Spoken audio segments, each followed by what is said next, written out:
क्या बात रदा उस चमनिस्ताने करम की, क्या बात रदा उस चमनिस्ताने करम की, ज़हरा है कली जिसके हुसैन और हसन फूल। अभी आप लोग खूब या अली या हुसैन कह रहे थे। हुसैन के नक्श कदम को आपने अपनाया कि नहीं अपनाया, ज़रा सोचो। हुसैन से मोहब्बत हमसे आपसे ज़्यादा सहाबा ने किया है।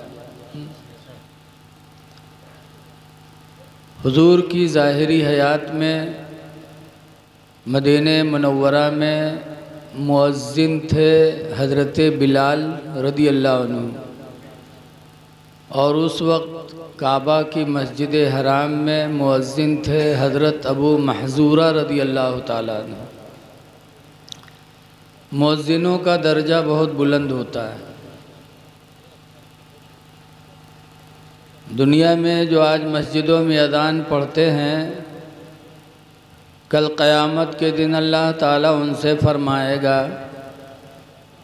ऐ मेरे बंदो, तुम मेरी रज़ा के लिए दुनिया में मस्जिदों में अज़ान पुकारा करते थे, आज मैदान महशर में भी अज़ान पुकारो। जहाँ तक तुम्हारी आवाज़ लोग सुनेंगे, सबके बारे में हम तुम्हारी शफ़ाअत को कबूल करके उनकी मग़फ़िरत कर देंगे। एक अज़ान देने वाला तो जन्नत में जाएगा ही, लेकिन उसकी शफ़ाअत जिनको नसीब होगी वो भी जन्नत में जाएंगे। लेकिन आज लोग अज़ान नहीं देते, समझते हैं कि हमने इमाम को रखा है तो यह सब काम उसी का है। अपनी आखिरत बनाओ। देखा जाता है जवानी में तो मस्जिद के दायरे जाइए ना, कहूँ कटहल चुरई हैं, कहूँ मुर्गी चुरई हैं, और जब बुढ़ाए जी हैं कोई काम के लायक न रही हैं, तब वो नमाज़ पढ़ाई शुरू करी हैं। ऐसे नमाजी इमाम के लिए मुसीबत होते, मुसीबत। ऐसे बुढ़वन का नींद तो जल्दी आवत नहीं है, 2-2 बजे रात के उठ पड़ी हैं, तो कह जाइए मस्जिद में, मौलवी हो मौलवी, और जब ना आवाज़ सुनिए तो कहें तुम बहुत चर्बी आई गए, तुम का अब हम यहाँ से हटाहीन वाले हैं। वो बुढ़वा ही नहीं सोचत है कि उम्र में हम रहन तो हम का करित रहे। अरे पहुँच गए हो खुदा के घर में तो अल्लाह का शुक्र अदा करो। मस्जिद में जाकर फ़ौरन वज़ू बना के 2 रकात नमाज तहियतुल मस्जिद पढ़ लो। तहियतुल मस्जिद यानी मस्जिद में आने के शुक्रिये में 2 रकात पढ़ो और दुआ मांगो, या अल्लाह तेरा शुक्र है कि तूने अपने घर में मेरी हाज़िरी कबूल किया। और जब वक्त आए तो अज़ान पढ़ दो ताकि अज़ान का सवाब आपको मिल जाए और इमाम की बुराई से भी आप बच जाओ।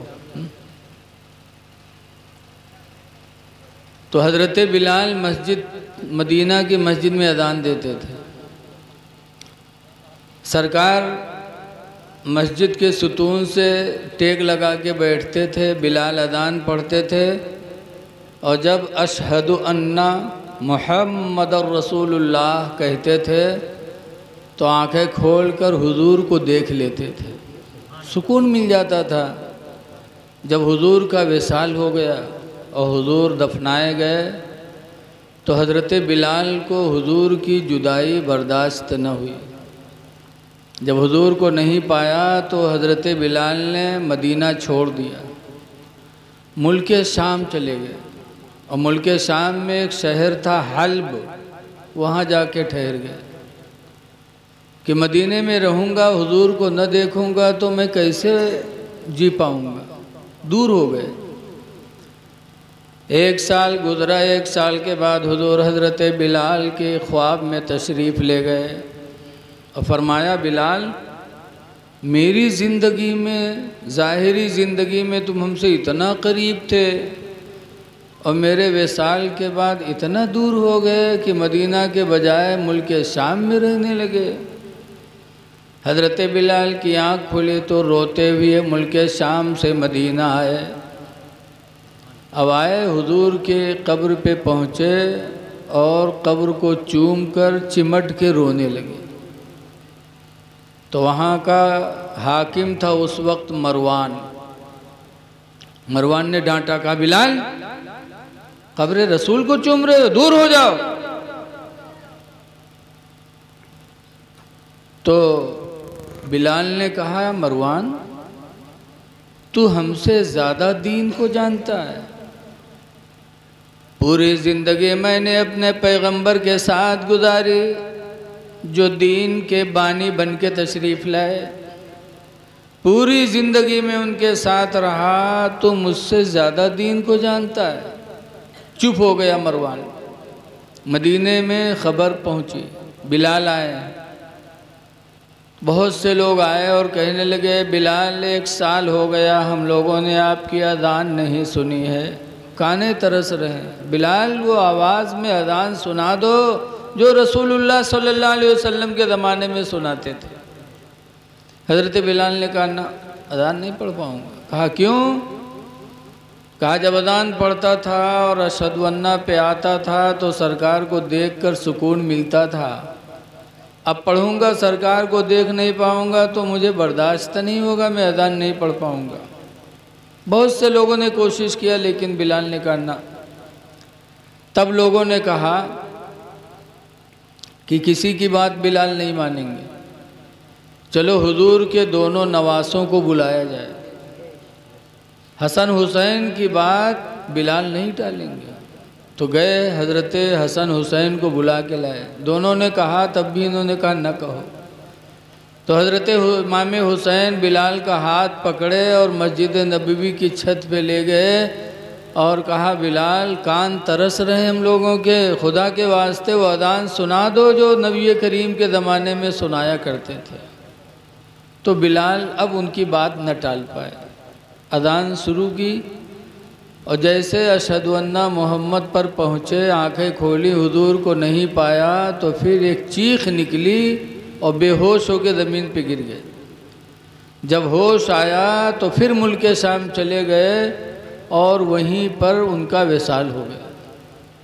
अब यहाँ अंदाज़ा लगाओ कि सबकी बात तो बिलाल ने टाला लेकिन इमाम हुसैन की बात बिलाल ने नहीं टाला।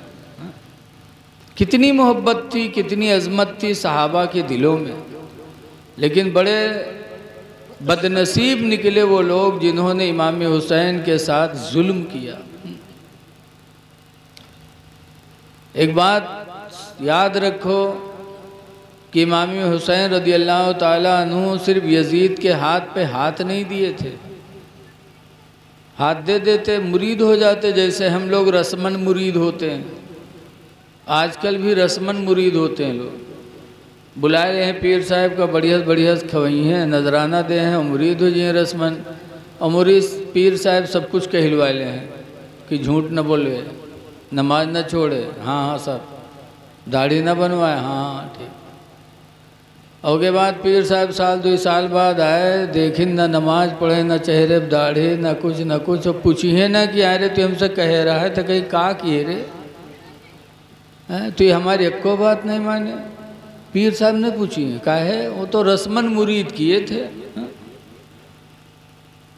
कैसे पीर हैं, गौसे पाक कैसे पीर थे कि एक निगाह जिस पर पड़ गई उसको वली बना दिया है?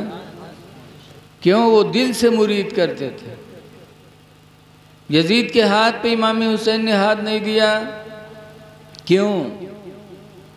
जिस वक्त तख्त पर बैठा था हज़रत अमीर माविया रदियल्लाहु ताला अन्हु के विसाल के बाद तख्त पर बैठा था। ऐ लोगों, एक बात और याद रखो, हज़रत मेरे माविया को कभी बुरा न कहना, वरना दुनिया आखिरत सब बर्बाद हो जाएगी। हज़रत मेरे माविया रसूलुल्लाह सल्लल्लाहु अलैहि वसल्लम के साले हैं, और साले से मोहब्बत होती कि नहीं होती बताओ? अरे बोलो कि सब लोग कुंवारे में बैठे हो। अरे भाई से अपनी मोहब्बत नहीं होती, साले से ज़्यादा मोहब्बत होती है। अमीर माविया हुजूर के साले, हुजूर को कितनी मोहब्बत रही होगी अमीर माविया रदी अल्लाह अन्हु से, और मोहब्बत ही की बुनियाद पे हुजूर अमीर माविया के लिए दुआ मांगा करते थे। अल्लाहुम्मा जालहु हादियम महदिया, अल्लाह मेरे माविया को हिदायत वाला बना दे और हिदायत देने वाला भी बना दे। ये मेरे नबी की दुआ है। तो जिसके बारे में मेरे नबी ने दुआ की हो, क्या हुजूर की दुआ कभी रद्द हो सकती है? नहीं हो सकती। आले हज़रत इमाम अहले सुन्नत रदी अल्लाह अन्हु फरमाते हैं, इजाबत का सेहरा इनायत का जोड़ा, दुल्हन बन के निकले दुआए मोहम्मद सल्लल्लाहु अलैहि वसल्लम। जैसे दुल्हन आती है घर में जब पहली मर्तबा, तो उसका क्या जलवा होता है, बोलो होता है कि नहीं होता है? दरवाज़ा छिग्गे के लिए खड़े रहा थे सब कि आज सदका मांग लो। सब मांगते हैं कि हमको ये चाहिए, तब दरवाजे में जा घुसने देंगे, हमको ये चाहिए। ऐसे ही नबी के मुंह से जो दुआ निकलती, उस दुआ की शान बारगाह मौला में ऐसी ही होती है। तो जब हुजूर ने दुआ मांगा तो अमीर माविया को बुरा न कहना, क्योंकि उनकी सगी बहन उम्मे हबीबा रदी अल्लाह अन्हा हुजूर के निकाह में है। और उम्मे हबीबा का इश्क़ रसूल, कितनी मोहब्बत थी हज़रत उम्मे हबीबा के दिल में नबी की, कि एक मर्तबा उम्मे हबीबा के अब्बा अबू सुफियान ईमान नहीं लाए थे और लड़की नबी के निकाह में, तो गए थे अबू सुफियान उम्मे हबीबा की खैरियत मालूम करने, और हुजूर का बिस्तर बिछा हुआ था। जब अबू सुफियान पहुँचे तो उम्मे हबीबा ने झट से हुजूर का बिस्तर उठा लिया लिपेट के, और कहा अब्बा से कि बैठिए। तो अबू सुफियान भड़क गए। एक तो सरदार मक्का थे, और दूसरी बात ये कि बाप थे। आज बाप बेटी के घर जाता है तो बेटी बिस्तर बिछाती है, और उन्होंने बिछा हुआ बिस्तर उठा लिया। कहा बेटी तूने बिस्तर उठा लिया, फिर मुझसे कहती बैठ। तब उम्मे हबीबा का इश्क़ रसूल देखो। कहा था अब्बा आप इस बिस्तर पे बैठने के लायक नहीं हैं। कहा क्यों? कहा आप मुशरिक हैं, और जिस कुरान पर हमारा ईमान है वो कुरान ने मुशरिकों को नजिस बताया है। आप इस पे कैसे बैठ सकते? बिस्तरे नबी है। ये मोहब्बत थी उम्मे हबीबा की। बहरहाल अमीर माविया रदी अल्लाह ताला अन्हु के विसाल के बाद यजीद तख्त पर बैठा तो उसके चेहरे पे भी दाढ़ी थी। उस वक्त तक जो भी मुसलमान दुनिया में था सबके चेहरे पे दाढ़ी थी। 1,24,000 या 2,24,000 नबी दुनिया में आए कमोबेश, लेकिन हर नबी के चेहरे पे दाढ़ी। हुजूर के सहाबा हज्जतुल विदा में 1,40,000 हुजूर के साथ थे सरकार के आखिरी हज में, लेकिन हर सहाबी के चेहरे पे दाढ़ी। दाढ़ी किसी मुसलमान ने नहीं बनवाया था उस वक्त तक। यजीद के चेहरे पे दाढ़ी। और जब बैठा तख्त पर दरबार सजाया और नई को बुलाया और कहा इसको मिटा। लोगों से कहा है लोगों गवाह हो जाओ, नबी की इस सुन्नत को सबसे पहले मिटाने वाला मैं हूँ माअल्लाह। और दाढ़ी बनवा डाला, नमाज छोड़ दिया, शराबी बन गया। माँ बहन बेटी से निकाह को उसने जायज़ कर दिया, ऐलान कर दिया कि अब जो चाहे अपनी लड़की से निकाह करे, जो चाहे बहन से करे, जो चाहे माँ से करे। इस्लाम को बिल्कुल दरहम बरहम कर दिया। तो क्या ऐसे के हाथ पे इमाम हुसैन हाथ दे सकते थे? बोलो, नहीं दिया। मदीना छोड़ना पड़ा तो मदीना छोड़ दिया। दुबहा बाज़ार में रहने वालों, अगर आज आपसे कोई कहे कि दुबहा छोड़ दो तो क्या आप छोड़ेंगे? वतन से कितनी मोहब्बत होती। देखा जाता है बम्बई लोग चले जाते, यहाँ घर में ताला मार देते, वहाँ बेहतरीन मकान है, एयर कंडीशन मकान बम्बई में बनाए हैं, लेकिन साल भर के बाद अपने वतन वापस आते हैं, क्योंकि वतन से मोहब्बत ये भी इस्लाम की निशानी है। दुबहा से हम नहीं जा सकते, हमका खन्ना पुरोस कोई भगावे तो मुँह से न जाइए, बोलो गांव है। और इमाम हुसैन को मदीना छोड़ना पड़ा, वह मदीना जिसके बारे में आला हजरत मदीने में पहुंचने वालों से कहते हैं, हाँ हाँ रहे मदीना है गाफिल ज़रा तू जाग, हाँ हाँ रहे मदीना है गाफिल ज़रा तू जाग, ऐ पाँव रखने वाले जा चश्मो सर की है। ये पैर से चलने की जगह नहीं है, तो आँख और सर से चलने की जगह है। वो मदीना इमाम हुसैन ने छोड़ा, लेकिन यजीद के हाथ पे हाथ नहीं दिया। मदीना छोड़ा, मक्का गए, मक्का छोड़ना पड़ा, छोड़ दिया, करबला गए, जान देनी पड़ी, जान दे दी, लेकिन यजीद के हाथ पर हाथ नहीं दिया। इससे हमको तालीम मिली कि पीर को पहले देखो कि नमाजी है कि नहीं है, उसके चेहरे पे पूरी दाढ़ी है कि नहीं है। जब पीर नमाजी होगा तो मुरीद भी नमाजी होंगे, पीर जमात का पाबंद होगा तो मुरीद भी जमात के पाबंद होंगे। लेकिन आज आएगा कौनो बाबा गांव में लाल पीला लिबास पहन के, मेहरवन में जटा रखाए के, उंगली में यहाँ अंगूठी पहन के मेहंदी लगाए के आएगा वह, तो सब के ऊपर दीवाना हो जाता है। अरे परखो पहले, उसके हाथ पे हाथ ऐसे मत दो। हमारे यहाँ खन्नापुरों में एक बाबा आ रहा है, हफ्ता गुजरेगा, बड़ा चर्चा गांव में ही है, बड़े जलाली बाबा, बड़े जलाली बाबा। और मस्जिद में उनका हम एको दिन नहीं पावा। एक दिन मगरिब पढ़े आयत रहा है तो 4-5 मेहरुए, आजकल मेहरुए बाबा दाई पर बहुत दीवाना होता, तनको दिमाग इनके नहीं है। जहाँ देखिए बाबा दाई बस घर में घुसेर के बैठी ही। 4-5 मेहरुए सड़क पर खड़ी फसर फसर करें तो हम मुँह बढ़ गए, हम कहें कहा बात, तो कहते रहे मौलाना भैया बहुत जलाली बाबा है। तो हम कहें कुछ देखियो, तो कहने रहे मौलाना भैया वो एक बीड़ी नहीं पिए थे, पूरे बंडल मांग लगाए के पिए थे मौलाना भैया, बहुत जलाली बाबा है। तो हम कहूँ जलाली बाबा हो कि जलाली दरूहा हो, दुनिया के नशा एक बीड़ी में पुरिया जाते है, ओके पूरे पूरे बंडल में पुरियात है। बताओ अजीब हाल है।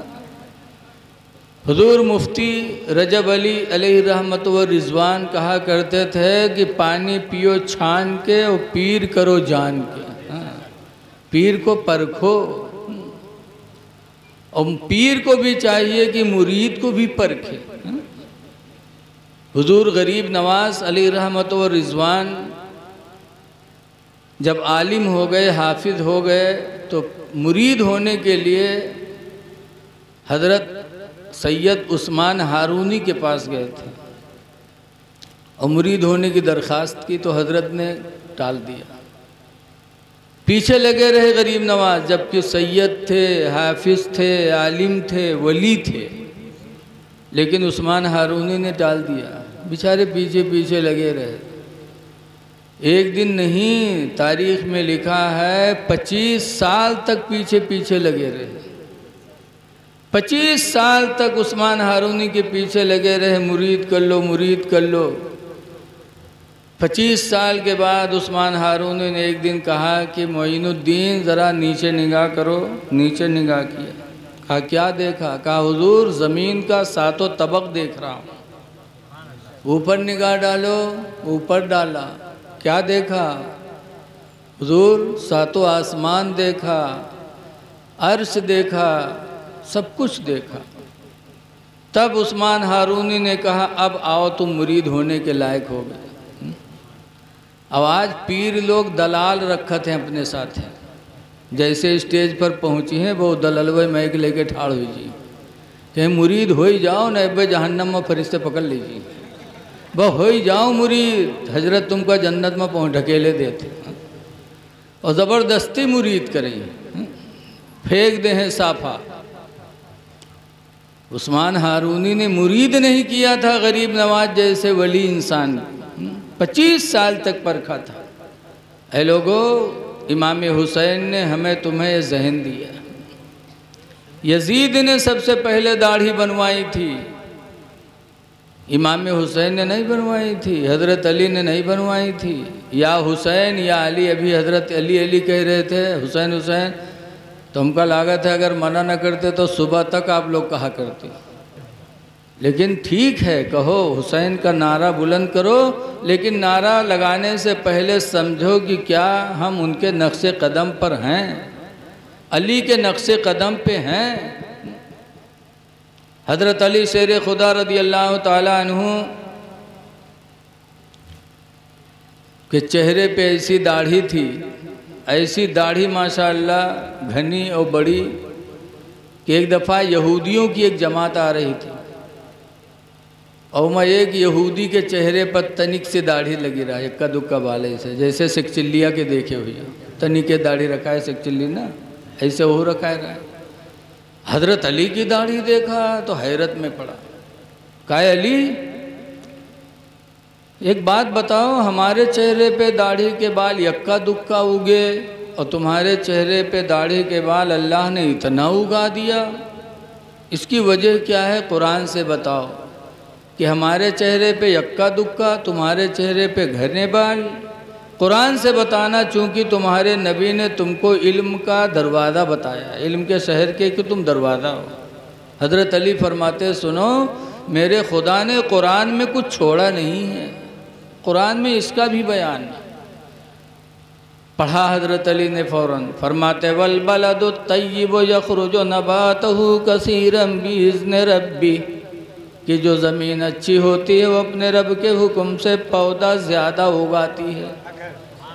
वल्लज़ी ख़बुसा ला यख़रुजु इल्ला नकदा, और वह ज़मीन जो बेकार होती है पौधा नहीं उगाया करती मगर यक्का दुक्का। नकदा माने यक्का दुक्का।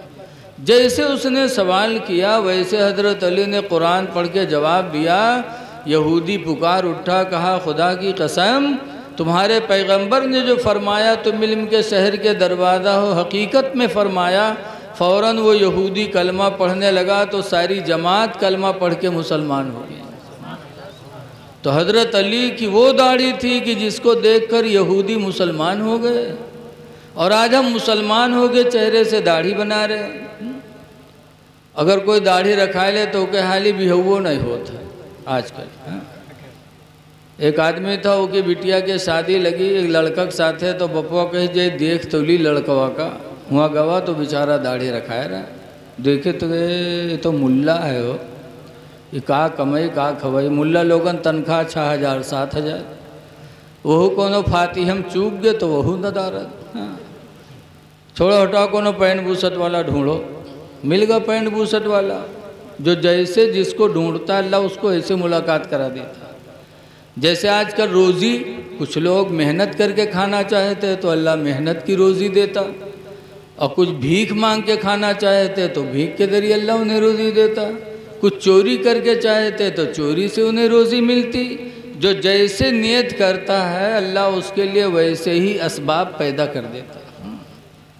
मिल गया वो आदमी का, मिल गया पैंट बूसट वाला, शादी की तारीख तय हो गई। जब बारात का दिन आया तो उका नवहावे, उका दुल्हा बनावे खातिर नवहावे लोग जुटे। पहले ज़माने में दुल्हा नवहावा जाता रहा, इमा बूढ़वा लोग हुई हैं तो जानत हुई हैं। तो वहू का नवहावे चले तो उके पैखाना लग गया। जब पैखाना लगा तो चला गया लेटरिन में पैखाना करे, और जब पैखाना कह के निकला तो नुहुरा नुहुरा सोझावे सोझे नहीं हुए। तो बाप रोवेला, कहे हाल लाई टेढ़ाएगा आप कैसे हुई। तो वो ढकेल उकेल के लेके गए डॉक्टर के पास। डॉक्टर साहब देखें तो कहीं घबराओ ना, ऑपरेशन करे पड़ी ठीक हुई जी। तब बपुआ चिल्लान कहे, अरे डॉक्टर साहब आज बारात का दिन है, इसको दुल्हा बनाना है डॉक्टर साहब, रिश्तेदार सब जमा हैं। तो डॉक्टर साहब कहीं घबराओ ना, 2 मिनट लागी ठीक हुई। कहीं 2 मिनट कहीं ना, लेके गए ऑपरेशन रूम में, लेके गए दरवाज़ा बंद की न 2 मिनट नहीं ला खोल दीन और सीधा सीधा निकला। तो बहुत ताज्जुब सबका है, ये कौन ऑपरेशन हुआ कि 2 मिनट नहीं लाग ले गए और छोड़ी कि ठीक। तो पूछा लगे डॉक्टर साहब कौन बीमारी रहे 2 मिनट नहीं लाग ठीक होएगा। तो डॉक्टर साहब कहीं कोई बीमारी नहीं, पैंट के बटन बूसट में लगा ली इस रहा, हियाँ के रुख हियाँ लगा लिया। तो बताओ उठ पे आदमी ऐसे ऐसे चोंगा परे हैं, पहनिए पैंटे चाहे आवे चाहे ना हो कि कहाँ हुक कहाँ लगाए ली। ऐ लोगों, ऐ नौजवानों, मेरे भाई नाराज़ न होना, सोचत हुए कि जौन मौलवी बुलाओ सब दाढ़ी नमाज बताओ। ग़ुलाम नबी बन के जी लो, मौत का कोई भरोसा नहीं। नबी के ग़ुलाम जब बन जाओ, नबी की मोहब्बत दिल में बसा लो, कब्र में जाओ तो ताकि इश्क़ रसूल के ज़रिए कब्र में तुम्हें रोशनी मैसर हो जाए। आला हज़रत इमाम अहमद रज़ा फ़ाज़िल बरेलवी फरमाते हैं, लहद में इश्क़ रुख़े शह का दाग लेके चले। लहद कब्र को कहते हैं। लहद में इश्क़ रुख़े शह का दाग लेके चले, अंधेरी रात सुनी थी चराग लेके चले।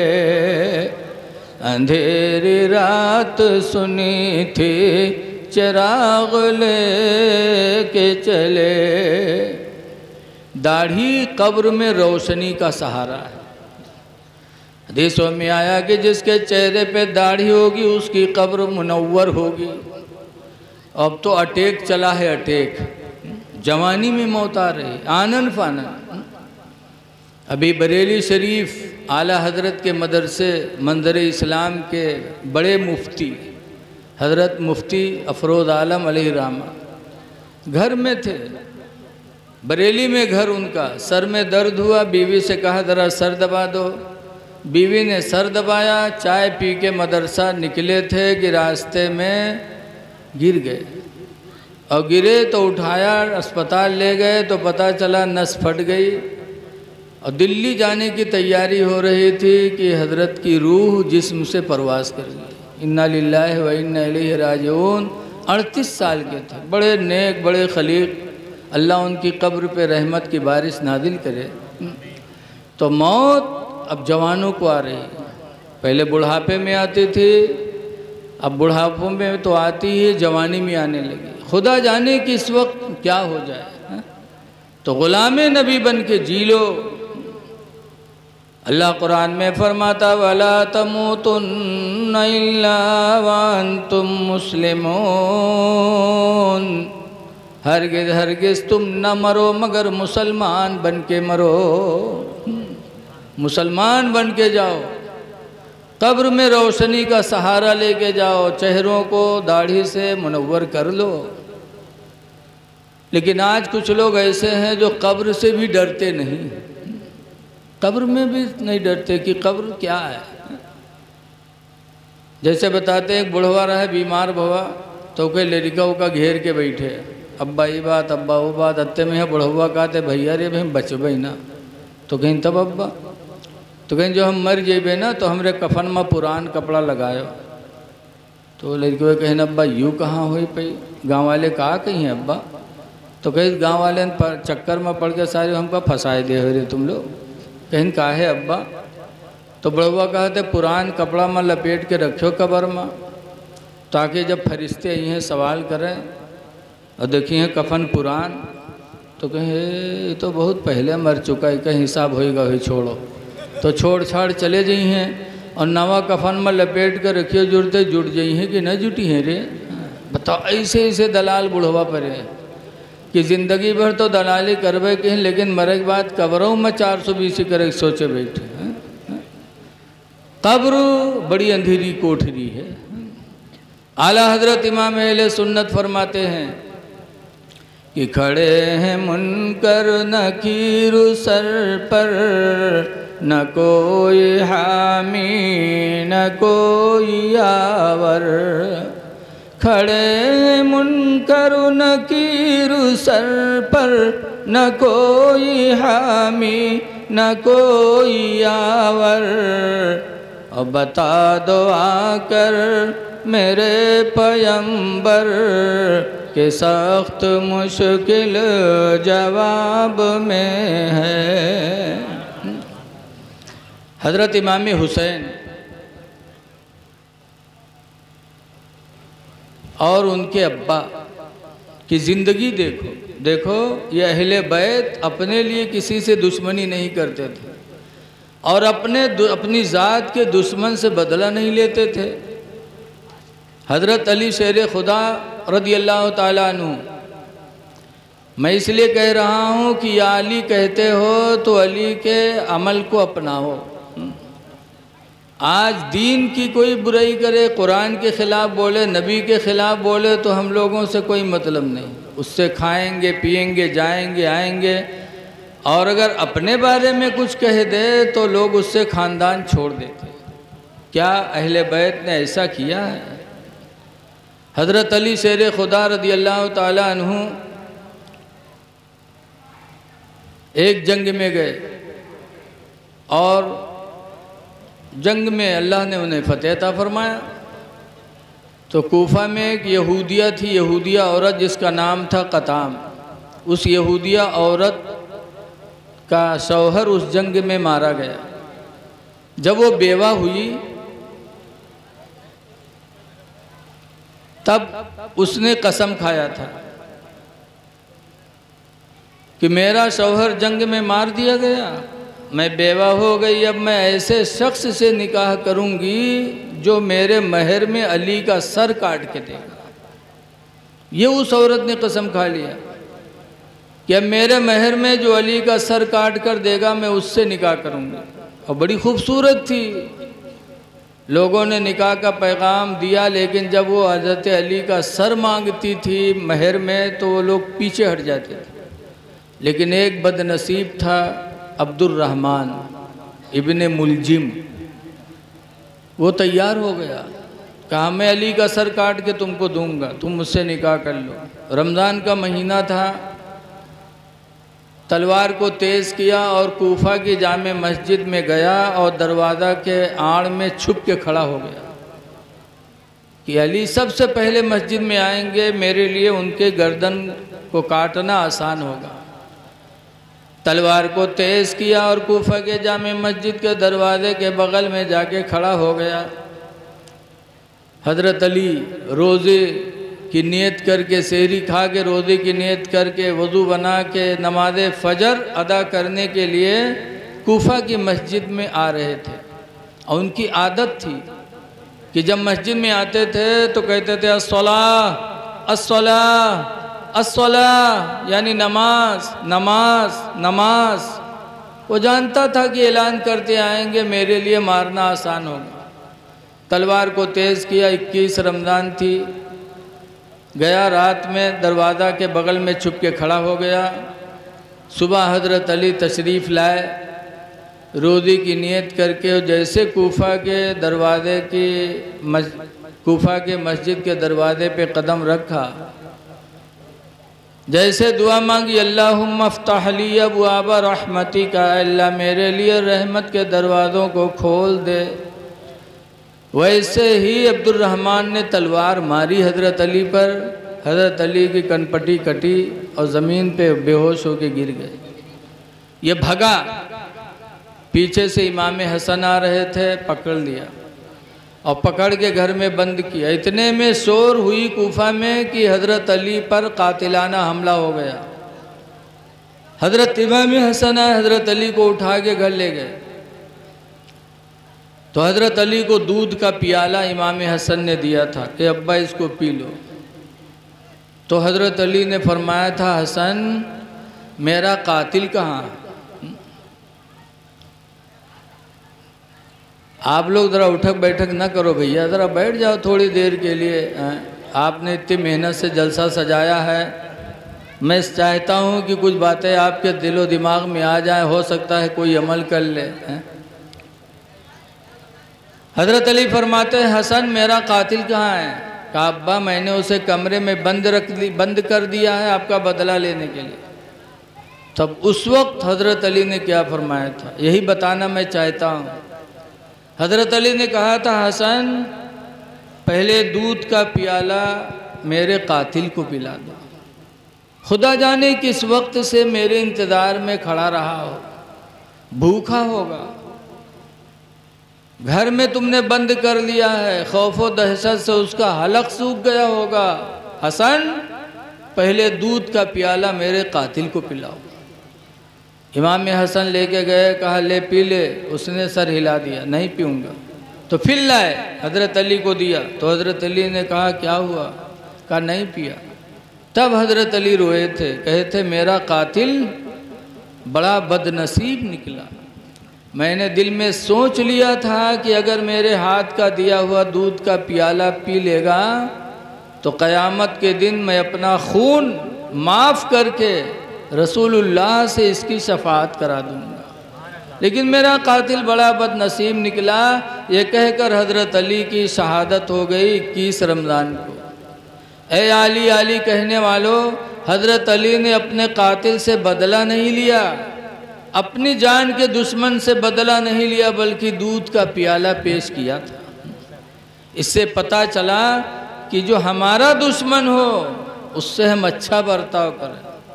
हज़रत अली ने हमें यही तालीम दी है, अपने दुश्मनों के साथ भी अच्छा सलूक करो।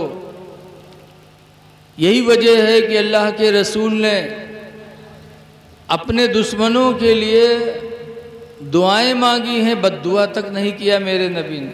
हाँ, इस्लाम के दुश्मन का तो मुकाबला किया, लेकिन अपने दुश्मन के साथ हुजूर ने कोई बदसलूकी नहीं किया।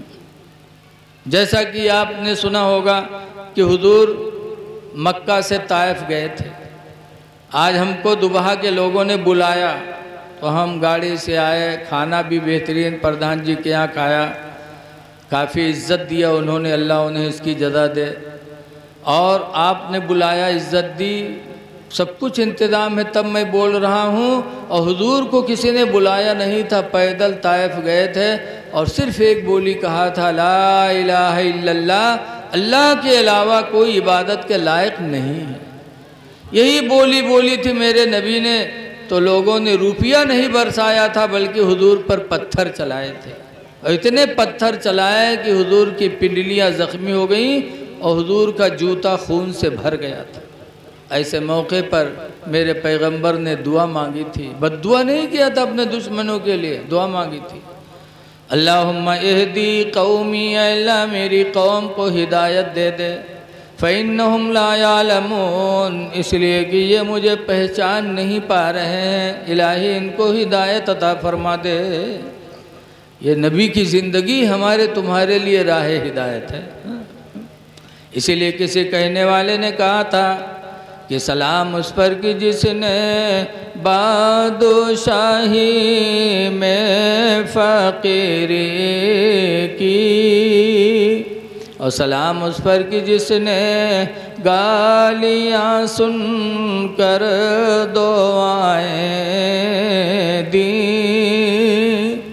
तो अपनी ज़ाती दुश्मनों के साथ दुश्मनी न करो बल्कि रिश्ता जोड़ो। इसीलिए मेरे पैगंबर ने फरमाया था, सिलमन क़ता का, उससे रिश्ता जोड़ो जो तुमसे रिश्ता तोड़े, वाफ़ु अम्मन ज़लमका, और उसको माफ़ कर दो जो तुम पर जुल्म करे। यही नबी की हिदायत थी, यही करबला वालों ने हमें जहन दिया है। लेकिन आज बदला लेने में हम बहादुरी समझते हैं, बदला लेने में बहादुरी नहीं है। इसीलिए हुजूर फरमाते लैसा शदीदु, पहलवान वो नहीं है, अल्लज़ी यसरउ, जो दूसरे को पटक दे, बल शदीदु, बल्कि पहलवान तो वो है, अल्लज़ी यमलकु अला नफ्सिही इंदल ग़ज़बि, जो गुस्सा के वक्त अपने नफ्स पर काबू कर ले, वो पहलवान है। तो हज़रत अली की शहादत हमारे आपके लिए राह हिदायत है। हज़रत इमाम हसन को देखो, उन्होंने भी कितना सब्र किया। हज़रत इमाम हसन को 6 मरतबा जहर दिया गया। कई मरतबा?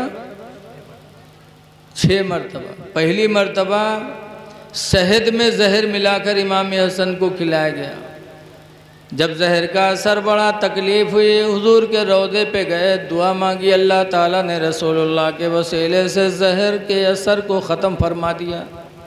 फिर दोबारा खजूर में जहर मिलाकर हज़रत इमाम हसन को दिया गया। तकलीफ़ बढ़ी, हुजूर के रोज़े पे गए, दुआ मांगी, अल्लाह ताला ने शिफा दे दिया। 5 मरतबा इसी तरीके से जहर पिलाया गया और हज़रत अली जाते थे रोज़े रसूल पे, दुआ मांगते थे, अल्लाह उन्हें शिफा देता था।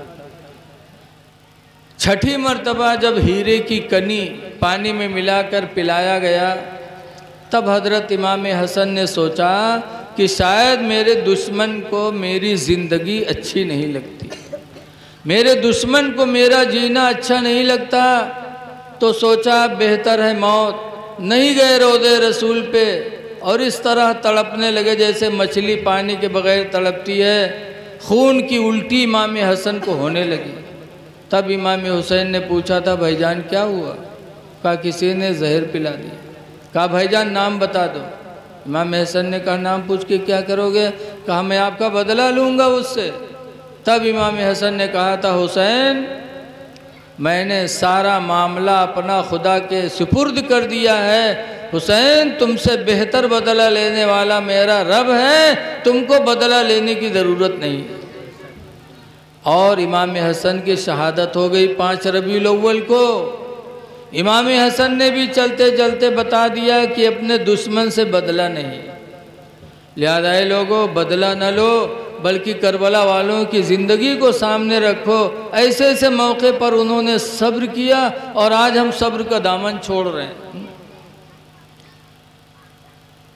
बहरहाल हज़रत इमाम हुसैन ने उसके हाथ पे हाथ नहीं दिया। देखो जलसा कराओ तो कुछ मकसद लेके जाओ।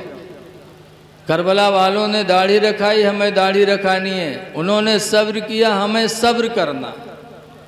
लेकिन आज चाहे जितनी तकरीर सुनाओ, आदमी बदलने वाला नहीं। चाहे जितना समझाओ, आज तो रस्मन तकरीर सुनते हैं लोग।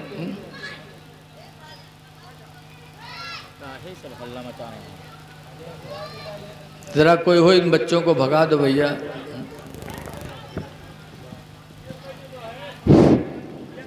या तो इन्हें रोक दें या तो इनको यहाँ से बाहर कर दें, मेहरबानी होगी। दरूद शरीफ पढ़िए। अल्लाहुम्मा सल्ली अला सय्यिदिना मौलाना मोहम्मद मुबारक वसल्लम सलातुम व सलामन अलैका या सय्यदी या रसूल अल्लाह सल्लल्लाहु ताला अलैहि वसल्लम।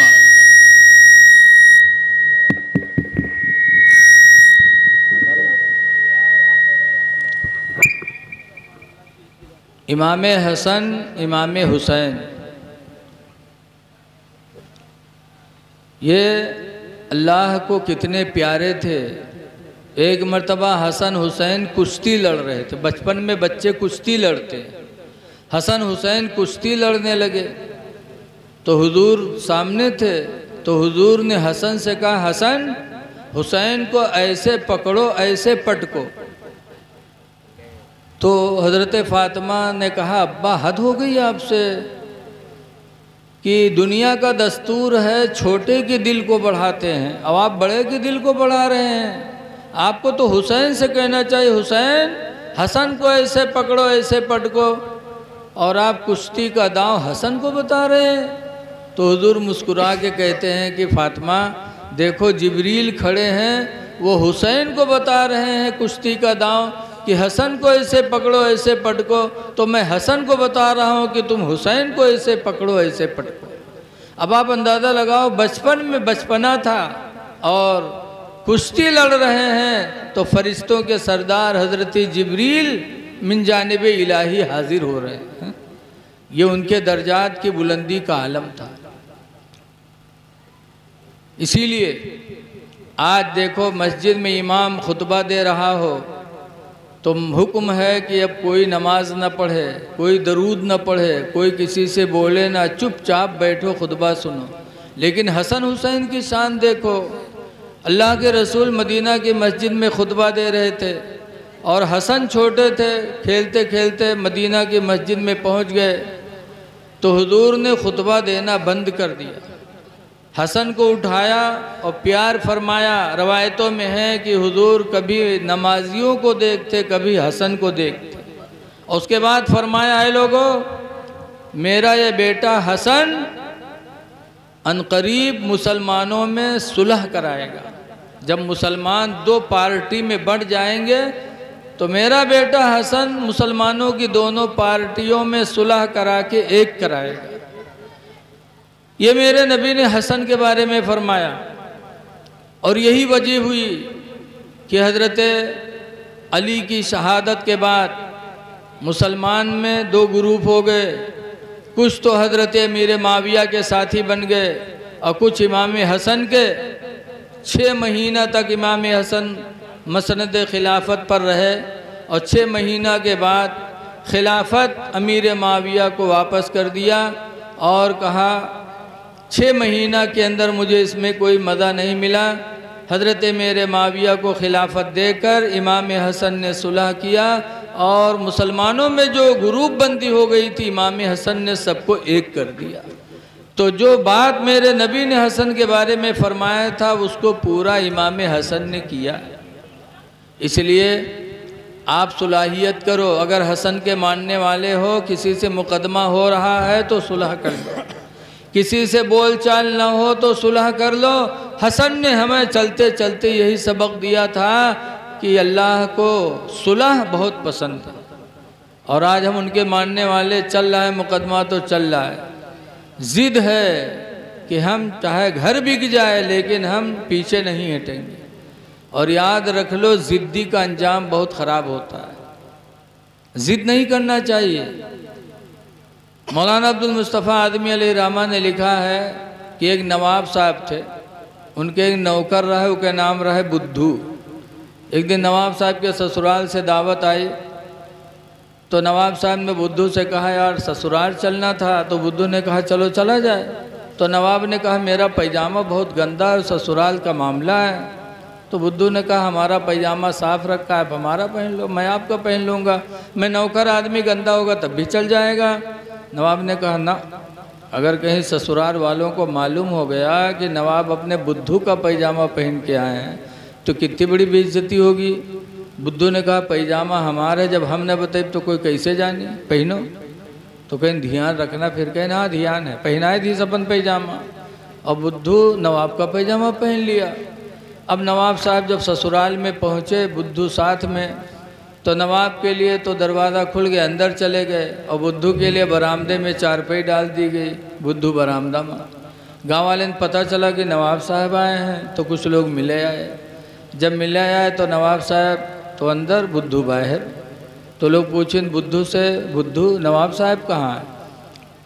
तो बुद्धू कहे अगर नवाब साहब से मिले के आए हो तो अंदर चले जाओ, और अगर उनके पैजामा से मिले आए तो इधर मिल लो।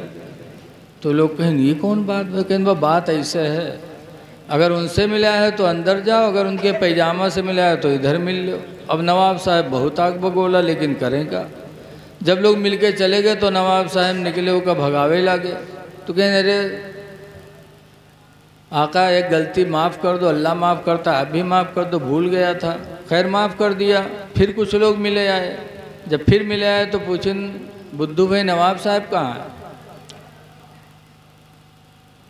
तो कहीं नवाब साहब तो अंदर हैं, लेकिन एक बात सुन लो। कहीं नवाब साहब के पास जाओ, सब बात उनसे पूछो, लेकिन उनसे उनके पैजामा न पूछो कि तुम्हारा पैजामा कहाँ है।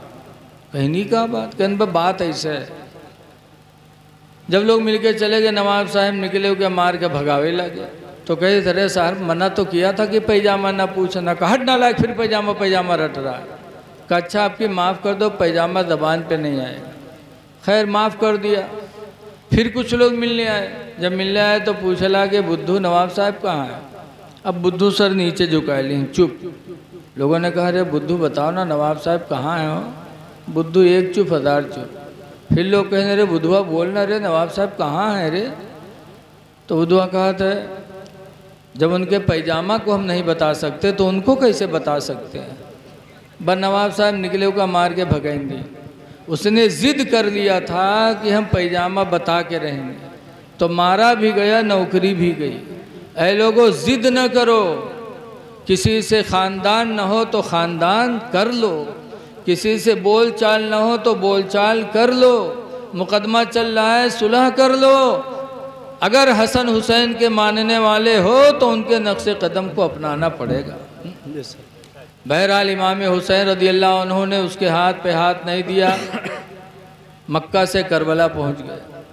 करबला में जब इमाम हुसैन को रोका गया तो इमाम हुसैन ने कहा था, ये लोगों, मैं 3 बात तुम्हारे सामने रखता हूँ, तीनों में से कोई एक बात मान लो। इधर 82 थे, उधर 22,000 थे। इमाम हुसैन के साथ कितने थे? 82, जिसमें मर्द भी थे, औरतें भी, बच्चे भी, बूढ़े भी, जवान भी, बीमार भी, कमज़ोर भी, सब थे। और उधर 22,000 थे, सब लड़ने वाले नौजवान थे, असलहा के साथ आए थे। लेकिन इमाम हुसैन ने फरमाया था, लोगों, मैं 3 बात तुम्हारे सामने रखता हूँ, जो मानना हो मान लो। कहा बोलो। तो इमाम हुसैन ने कहा था, कूफा वालों, तुमने मुझे ख़त लिख के बुलाया और फिर झोला पलटा तो उसमें 53 ख़त थे कूफा वालों के। कहा देखो, ये फ़लाँ का ख़त है, ये फ़लाँ का ख़त है, आप लोगों ने लिख के बुलाया तो मैं आया हूँ। तो अगर तुम लोग अपने वादा पर बरकरार हो तो मैं तुम्हारे घर चलता हूँ। एक बात, अगर इसको नहीं मानते हो तो दूसरी बात मान लो कि अगर नहीं मानते हो इसको तो मुझे छोड़ दो, मैं जहाँ से आया हूँ वहीं वापस चला जाऊँ। तीसरी बात, अगर इस पर भी राज़ी नहीं हो तो मुझे दमिश्क ले चलो, मैं यजीद से अपनी बात बराह रास्त खुद कर लूँगा। लेकिन वो यजीदी कुत्ते रय की हुकूमत के चक्कर में अमर बिन साद बोला, ना हुसैन, सिर्फ 2 बातें हैं, या तो यजीद की बैत करो या तो जंग के लिए तैयार हो जाओ। इमाम हुसैन ने फरमाया, मैं उसके हाथ पे हाथ नहीं दे सकता। तो फिर पानी बंद किया गया, दरियाए फरात पर कब्ज़ा हो गया यजीदियों का 7 मुहर्रम को। कितने बुज़दिल थे कि थे 22,000 और 82 से लड़ने के लिए पहले पानी बंद कर रहे हैं। पानी बंद किया, 7 को पानी बंद रहा, 8 को बंद रहा, 9 को बंद रहा। 9 मुहर्रम की नमाज असर पढ़कर इमाम हुसैन खीमे के दरवाजे पर बैठे थे कि हल्की सी नींद आई। ज़ैनब बहन खीमे में थी, आई जगाने लगी। कहा भाईजान आप सो रहे हैं? यजीदी चिल्ला रहे हैं। इमाम हुसैन ने आंखें खोली तो अपने भाई अब्बास अलम बरदार से कहा, अब्बास जाके देखो क्या मामला। अब्बास गए तो यजीदियों ने बताया कि जाके कह दो या तो लड़ने के लिए तैयार हो जाए या यजीद की बैत करें। इमाम हुसैन ने फरमाया था, 1 रात मुझे और मोहलत दे दो। 1 रात की मोहलत इमाम हुसैन ने मांगी थी, किस लिए कि ये ज़िंदगी की आखिरी रात है, मैं अपने रब को राज़ी कर लूँ। पूरी रात, आशूरा की पूरी रात अहले बैत के खीमे में कुरान पढ़ा गया, नमाज़ें पढ़ी गई, जिक्र किया गया। इस तरह हुआ कि पूरे खीमे से मन की आवाज़ करबला में गूंजती रही रात भर। अफसोस कि वो रात हम लोग पाते हैं तो अपने दोस्तों के साथ मोटरसाइकिल से खेलते हुए गुजारते हैं। यहाँ ताज़िया देखना, वहाँ ताज़िया देखना, तो इस होटल पे चाय पीना, उस होटल पे चाय पीना। क्या करबला वाले इससे खुश होंगे? ये रात जब कभी मिले तो ये लोगों, उस रात को जितना हो सके इबादत करो और जब ना हो सके तो सो जाओ, लेकिन घूमना फिरना ये अल्लाह और उसके रसूल को पसंद नहीं। सुबह हुई तब इमाम हुसैन ने फरमाया, ऐ यजीदियो, अब भी सोच लो, इस पूरी दुनिया में मेरे अलावा तुम्हारे नबी का कोई नवासा नहीं है। नबी के नवासे पे पानी बंद कर दिया। तो एक यजीदी आगे बढ़ा, कहता, हुसैन क्या कह रहे हो? आप झूठ बोलते हो, आप हुजूर के नवासे नहीं हो, झूठे हो। इमाम हुसैन ने जैसे सुना इतनी तकलीफ़ हुई, दुआ मांगी, या अल्लाह जैसे इसने मुझे रुसवा किया, इलाही से तो ज़िल्लत अता फरमा, जैसे इमाम हुसैन ने बद्दुआ की, वैसे उस यजीद को इतनी तेज़ से पैखाना लगा कि भगा दूर नहीं जा पाए, उजाड़ रहा है वहीं बैठ गया, और जैसे बैठा वैसे वहाँ बिच्छू रहा है, गप से मार दिए। ऐसा जहर फैला कि चूतड़ पीट पीट के तड़प तड़प के करबला में मर गया, लेकिन उसका जहर का असर गया नहीं। एक ने कहा, हुसैन देख रहे हो दरियाए फरात बह रही है, घोड़े पी रहे, गधे पी रहे, कुत्ते पी रहे, शोर पी रहे, सब पिए, हुसैन ये गवारा है, लेकिन तुमको इसमें से एक घूंट अगर मिल जाए तो ये कभी नहीं हो सकता। तो इमाम हुसैन ने फिर दुआ की थी, या अल्लाह जैसे इसने प्यास की तकलीफ में मुझे मुब्तला किया, इलाही से तू प्यास की तकलीफ में मुब्तला फरमा। इमाम हुसैन की ज़बान से दुआ निकली, फ़ौरन उस यजीदी को इतनी तेज़ से प्यास लगी कि प्यास प्यास प्यास, तो सुराही में भर भर के उसके मुंह में पानी डाल रहे थे, लेकिन प्यास प्यास प्यास, तो दरियाए फरात में उसे ढकेल दिया गया। पानी पी रहा था, मुंह में पानी जा रहा था, फिर भी प्यास प्यास कह के तड़प तड़प के दरियाए फरात में प्यासा मर गया। इमाम हुसैन अगर बद्दुआ करते तो कोई यजीदी बच के नहीं जाता, लेकिन उनके नसीब में बर्बादी के दिन लिखे थे। जंग के लिए तैयार हो गए, यके बाद दीगरे लोग शहीद होने लगे, तो इमाम हुसैन के भतीजे हज़रत कासिम इमाम हसन के लड़के आए, कहा अब्बा चाचा हुसैन मुझे भी इजाज़त दे दो शहादत की। इमाम हुसैन ने फरमाया, कासिम तुम मेरे भाई हसन की यादगार हो, जब मुझे अपने भाई हसन की याद आती है तुम्हें देखकर मुझे सुकून मिलता है। कासिम मैं तुम्हें कैसे इजाज़त दे दूं शहादत की। तो कासिम को याद आया तो उन्होंने ऐसे आस्तीन पलटी और एक तावीज़ पहने थे, तावीज़ निकाल कर इमाम हुसैन को दिया। जब तावीज़ खोला तो उसमें इमाम हसन ने लिखा था कि हुसैन मेरे कासिम को क्यों शहादत से रोक रहे हो, कौन सी गलती हो गई कासिम से कि शहादत से रोक रहे हो। हुसैन खुदा का वास्ता है तुम्हें मेरे बेटे कासिम को शहादत की इजाज़त दे दो। तो इमाम हुसैन ने गले से लगाया और हज़रत कासिम को मैदान कारज़ार में भेजा। तो काफ़ी देर तक लड़ते रहे और उसके बाद उन्होंने भी जामे शहादत नोश कर लिया। हज़रत इमाम हुसैन के सबसे छोटे लड़के, बड़े लड़के तो सब शहीद हो गए थे, सिर्फ हज़रत कासिम, हज़रत इमाम ज़ैनुल आबिदीन बच्चे थे, 22 साल के थे, बीमार थे, करबला में भी बिस्तर पे थे। उन्होंने कहा अब्बा मुझे इजाज़त दे दो, मैं भी मैदान कारज़ार में जाऊं, शहादत हासिल कर लूं। लेकिन इमाम हुसैन ने कहा था बेटा ज़ैनुल आबिदीन तुम्हें शहीद नहीं होना है, तुम शहीद हो जाओगे तो दुनिया में सैयदों की नस्ल किससे चलेगी। ज़ैनुल आबिदीन तुम्हें ज़िंदा रहना है, तुम्हें से तो सैयदों की नस्ल दुनिया में चलनी है। इतने में अली असगर प्यास से तड़प रहे थे। इमाम हुसैन की बीवी शहरबानो आई, अली असगर को लेकर के कहने लगी मेरे सरताज हुसैन, मेरे अब्बा यसजुर्द बादशाह थे, इमाम हुसैन के ससुर बादशाह थे, यसजुर्द नाम था। शहरबानों ने कहा मेरे अब्बा यसजुर्द बादशाह कहा करते थे कि मुसलमान कौम किसी पर जुल्म नहीं करती। ये यजीदी भी मुसलमान है, कलमा पढ़ते, नमाज पढ़ते, कुरान पढ़ते, और मेरा बेटा प्यास से जाने वाला है, ले जाओ, हो सकता है इन यजीदियों को तरस आए, मेरे बेटे को 2 घूंट पानी दे दें। इमाम हुसैन अली असगर को लेके गए और कहा यजीदियों अगर कुछ किया है तो मैंने किया, मेरे बच्चे ने कुछ नहीं किया, 2 घूंट पानी मेरे बच्चे को दे दो, तो मैं वली होने के नाते जितने लोग मेरे शहीद हुए हैं सबका खून माफ़ करके हुजूर से तुम्हारी शफाअत कराऊंगा। तो खामोशी छा गई। एक यजीदी जिसका नाम था हुरमला आगे बढ़ा, कहा हुसैन ये बड़े सख्त दिल हैं, ये तुम्हारे बच्चे को पानी नहीं देते, मैं पिलाऊंगा।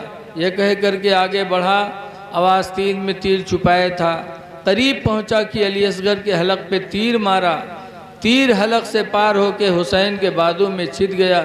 इमाम हुसैन ने अपने बच्चे अली असगर के हलक से तीर खींचा, खून का फव्वारा बहा और उसी के साथ साथ अली असगर की रूह भी बह गई। इन्ना लिल्लाहि व इन्ना इलैहि राजिऊन। तब इमाम हुसैन ने कहा था, या अल्लाह तेरा शुक्र है कि हुसैन की नन्ही कुर्बानी को भी तूने कबूल फरमा लिया। और उसके बाद इमाम हुसैन ख़ुद मैदान कारज़ार में गए, लड़ने लगे, काफ़ी यजीदियों को काट कर जहन्नम में पहुंचाया। 72 ज़ख़म इमाम के बदन पे लग चुके थे, लेकिन फिर भी इमाम हुसैन लड़ रहे थे। आखिरी तीर इमाम पाक की पेशानी पे आके लगी, तीर खींचा इमाम ने कि खून का फव्वारा बहा। इमाम हुसैन को चक्कर आया, घोड़े से नीचे आए, सिम्र बदनसीब दौड़ा और इमाम पाक के सीने पे बैठा, मियान से तलवार निकाली, गले पे रखा और चलाया, लेकिन हुसैन का गला न कटा। तब इमाम हुसैन ने कहा था, सिम्र काटना है तो इधर से काटो, इधर से तुम्हारी तलवार नहीं चलेगी। कहा क्यों?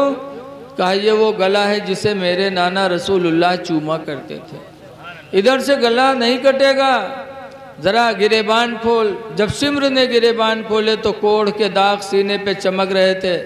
तब इमाम ने फरमाया था, सिम्र मेरे नाना रसूलुल्लाह फरमाया करते थे कि मेरी उम्मत में एक कोढ़ी होगा जो हुसैन को बेदर्दी से करबला में शहीद करेगा। तुम वही कोढ़ी हो, तुम्हें शर्म नहीं आती?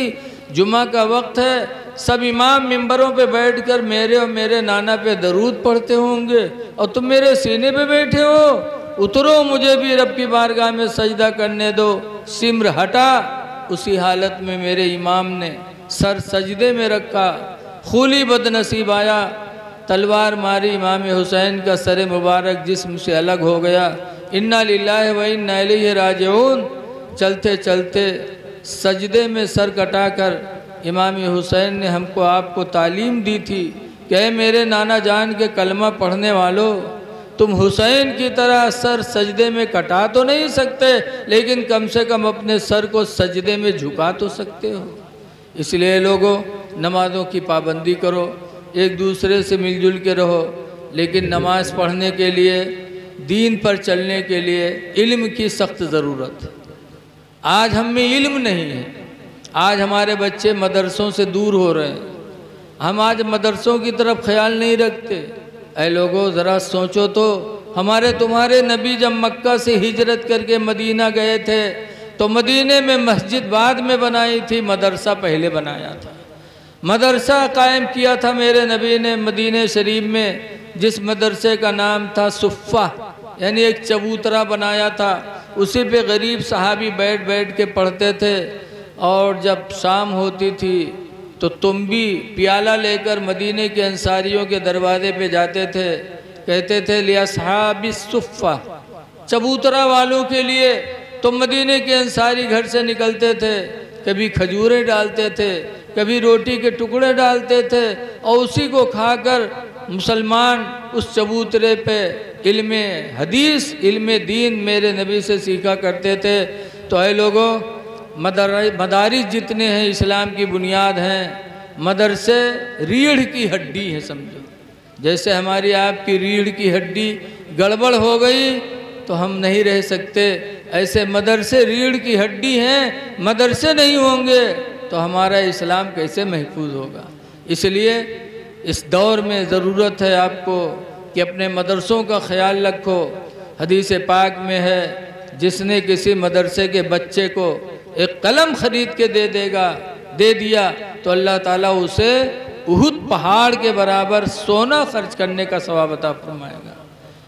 इसलिए मदारिस और मसाजिद की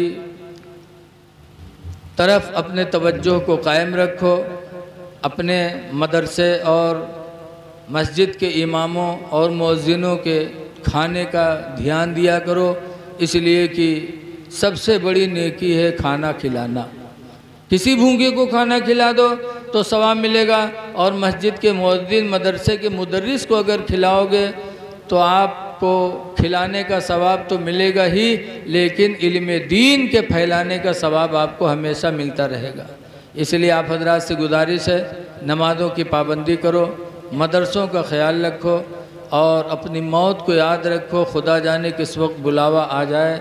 जैसे किसी कहने वाले ने कहा है कि कोई गुल बाकी रहेगा ना चमन रह जाएगा, कोई गुल बाकी रहेगा ना चमन रह जाएगा, और एक रसूलुल्लाह का दीन हसन रह जाएगा।